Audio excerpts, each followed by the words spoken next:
Assalamualaikum warahmatullahi wabarakatuh. Saya Fatia Isahirnadia dari kelas MP 4508 dengan NIM 14012130116 akan memaparkan materi pada pertemuan pertama ekonomi.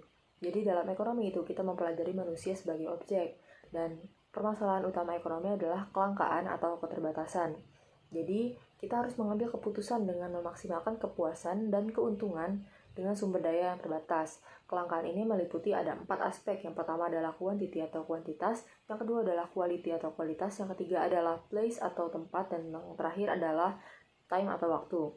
Lalu dalam ekonomi juga kita harus bisa mengambil keputusan. Jadi berdasarkan kebutuhan atau keinginan yang tidak terbatas, kita harus bisa memilih keputusan yang ada. Salah satunya adalah opportunity cost. Opportunity cost itu kita berpikir rasional antara benefit yang didapat dan cost yang dikeluarkan untuk membuat keputusan. Jadi kita harus mengorbankan salah satu dari pilihan-pilihan yang ada. Lalu cost on accounting itu tidak sama dengan economic cost. Dan kita juga mempelajari tentang permasalahan dalam studi ekonomi. Ada 6 permasalahan. Yang pertama adalah alokasi sumber daya yang terbatas. Yang kedua adalah mengorbankan sesuatu untuk mendapatkan barang atau economic goods. Yang ketiga adalah adanya free goods atau kita tidak perlu mengorbankan sesuatu untuk mendapatkannya. Lalu yang keempat ada permasalahan apa yang akan diproduksi, berapa banyak yang diproduksi. Terus yang kelima adalah bagaimana cara memproduksinya, dan yang terakhir adalah untuk siapa itu diproduksi.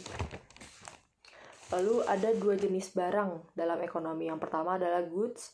Goods itu adalah barang nyata yang memberikan kepuasan kepada konsumen. Jadi yang memberikan kepuasan terhadap kebutuhan dan keinginan manusia. Lalu yang kedua adalah service atau pelayanan. Kalau pelayanan itu sesuatu yang tidak bisa dilihat, tidak bisa disentuh, tidak bisa dirasakan, tapi memberikan keuntungan kepada konsumen seperti pendidikan, layanan kesehatan. Lalu ada juga final goods. Final goods itu adalah barang yang diproduksi dari kegiatan ekonomi yang akan dipakai oleh konsumen. Lalu final goods ini dibagi menjadi 2 lagi, yaitu durable goods dan non-durable goods. Kalau durable goods itu adalah barang yang tahan lama seperti TV, barang keperluan rumah tangga, dan lain-lain. Kalau non-durable goods itu adalah barang yang tidak tahan lama seperti fresh foods atau fresh fruits, dan lain-lain. Lalu kita juga membahas tentang capital goods. Capital goods ini digunakan untuk memproduksi barang. Jadi capital goods ini adalah barang yang dianggap sebagai alat produksi seperti mesin dan lain-lain. Lalu kita juga membahas tentang intermediate goods atau barang yang masih harus diproses untuk dipakai atau dikonsumsi.